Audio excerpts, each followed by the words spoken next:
അള്ളാഹുവിന്റെ ഹബീബായ നബി തങ്ങൾ ഒരു വാഗ്ദാനം നൽകുന്നുണ്ട്.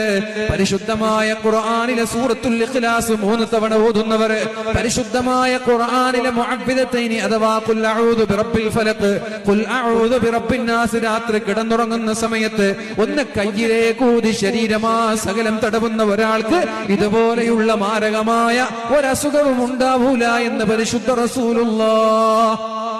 ഇതിനപ്പുറം എന്താ വേണ്ടേ? രാത്രി കിടന്നുറങ്ങുന്ന സമയത്ത് സൂറത്തുൽ ഇഖ്ലാസ് 3 തവണ പാരായണം ചെയ്യണം. ഖുൽ ഹുവല്ലാഹു അഹദ് അല്ലാഹുസ് സമദ് ലം യലിദ് വലം യൂലദ് വലം യകുൽ ലഹു കുഫുവൻ അഹദ് 3 തവണ. ഖുൽ അഊദു ബിറബ്ബിൽ ഫലഖ് 1 തവണ. ഖുൽ അഊദു ബിറബ്ബിൻ നാസ് 1 തവണ. ഇങ്ങനെ 3 തവണ ഈ സൂറത്തുകൾ പാരായണം ചെയ്തിട്ട് കയ്യിലേക്ക് ഊതിയിട്ട് 3 തവണ ശരീരമാസകലം തടവുന്ന ഒരാൾക്ക് മാരകമായ അസുഖങ്ങൾ ഉണ്ടാവൂല എന്ന് പറയുന്നത് ഹബീബായ മുഹമ്മദുർ റസൂലുള്ളാഹ് സ്വല്ലല്ലാഹു അലൈഹി വസല്ലം. എന്താണ് ആ ഹബീബിന്റെ പ്രത്യേകത?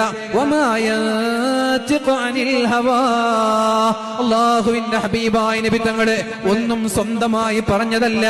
ഇൻ ഹുവ ഇല്ലാ വഹ്യുൻ യൂഹാ.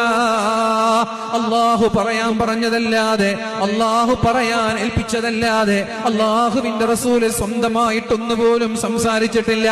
ആ വഹയിന്റെ നാവ് കൊണ്ട് അല്ലാഹുവിന്റെ ഹബീബ് പറയുമ്പോ പരിശുദ്ധമായ ഖുർആൻ മുറുകെ പിടിക്കുന്ന ഒരാൾക്ക് എവിടെയാ പരാജയമുണ്ടാവുന്നത്?